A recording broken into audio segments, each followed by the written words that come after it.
राधे राधे प्रिय भक्तों। आज हम जानते हैं कि द्वापर युग में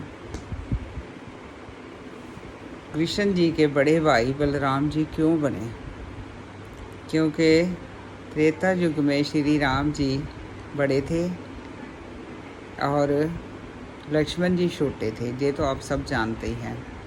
इसके पीछे भी कथा रामायण के साथ जुड़ी हुई है।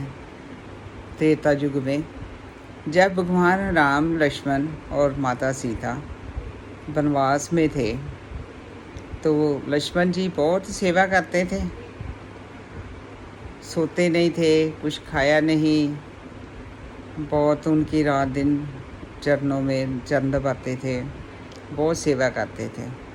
एक दिन ऐसे ही लक्ष्मण के मन में आ गया, लकड़ियाँ लेने गए कि कैसे बड़े बने बैठे हैं, काम काज कुछ करते नहीं है, मैं ही सारा दिन काम करता हूँ। तो भगवान तो जानी जान थे, वो समझ गए कि इसके मन में थोड़ा सा अभिमान आ गया है, अब इसको दूर करना है। चलो कोई बात नहीं, अगले जन्म में करूँगा। तो भगवान ने सब जान लिया। उसके मन में, लक्ष्मण के मन में ऐसा आया। तो क्या हुआ, अगले जन्म में भगवान कृष्ण जो थे वो छोटे हो गए और उनके दाऊ भैया बलराम जी बड़े हो गए। ये तो आप सब जानते ही हैं। तो छोटे होते हुए भी उन्होंने बहुत लीलाएँ की, बहुत ग्वाल बालों के साथ, घर वालों के साथ, गोपियों के साथ, ग्वालों के साथ। ऐसे ही उन्होंने अपने भाई बलराम जी के साथ एक लीला की। कैसी लीला है, आइए जानते हैं।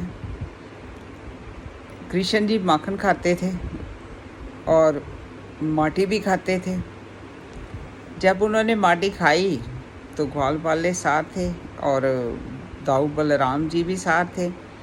तो उन्होंने कहा कि मैं मैया को जाके बताऊंगा कि आपने माटी खाई है।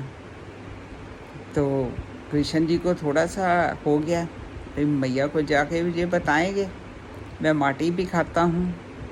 तो क्या हुआ, उनके दिल में एक बार विचार आया कि भैया को सबक सिखाएं। उम्र से तो बड़े थे लेकिन शरारतों में और दिमाग से बड़े नहीं थे। तो कहते चलो भैया जमुना पे नहाने चलते हैं। तो सारे इकट्ठे होकर चले गए।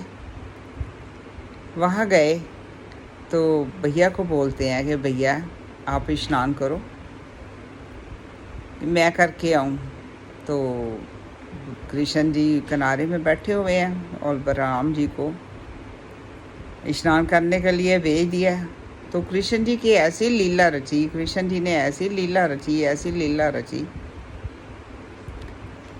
कि वो जब वो बाहर निकले तो क्या देखा, दूसरे शहर में है और वो उसको किसी के साथ उनकी शादी हो गई, लेके गए उनको, शादी हो गई और वो अपना जीवन व्यतीत करने लगे। बहुत सुखी हो गए, बहुत खुश थे अपने बच्चों के साथ। जे इधर प्रभु जी तो लीला खा रहे थे और उधर उनके साल पे साल बीतते जा रहे थे और उनको पता ही ना था कि मैं बलराम हूँ। और उन्होंने उधर अपनी शादी की और बच्चों के साथ बहुत खुश हुए।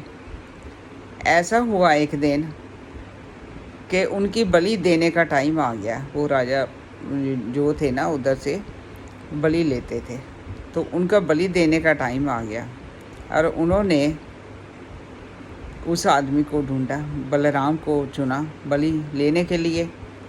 तो बलराम जी डर गए कि अब मैं क्या करूं। तो वो गंगा में बोल रहे थे कि स्नान करो। वो गंगा में स्नान करने गए तो उन्होंने डुबकी लगाई और ऊपर देखा कि कृष्ण जी खड़े मुस्करा रहे हैं। तो वो कह रहे हैं कान्हा जी क्या है। तो उन्होंने फिर डुबकी लगाई। कान्हा जी बोलते हैं कि मैया को बताओगे आप कि मैंने माटी खाई है। तो उन्होंने फिर डुबकी लगा दी। तो उधर से फिर वो जो आदमी खड़े थे किनारे पे, लोग थे, वो कह रहे हैं पकड़ो पकड़ो पकड़ो पकड़ो। तो वो कह रहे हैं कि ये तो बहुत मुसीबत में फंस गया हूँ मैं तो। उन्होंने गंगा जी के फिर डुबकी लगाई और कृष्ण जी से बोले, मेरे बाप, मैं नहीं शिकायत लगाऊंगा भैया को, मुझे बचा लो, मुझे बचा लो। तो कान्हा जी ने उनका हाथ पकड़कर बाहर निकाला और क्या देखा कि उधर तो कुछ भी नहीं है और कृष्ण जी खड़े हैं, मुस्कुरा रहे हैं। और ये तो उनकी लीला थी कि बलराम जी को सब सिखाना था एक बार। तो ऐसे अपने भैया के साथ भी वो लीलाएँ करते रहे। और बचपन की लीलाएँ तो आपने बहुत सुनी होगी। ये भी छोटा सा प्रसंग है, मुझे याद आया तो मैंने आप लोगों को समक्ष रखा। राधे राधे, जय श्री राधे।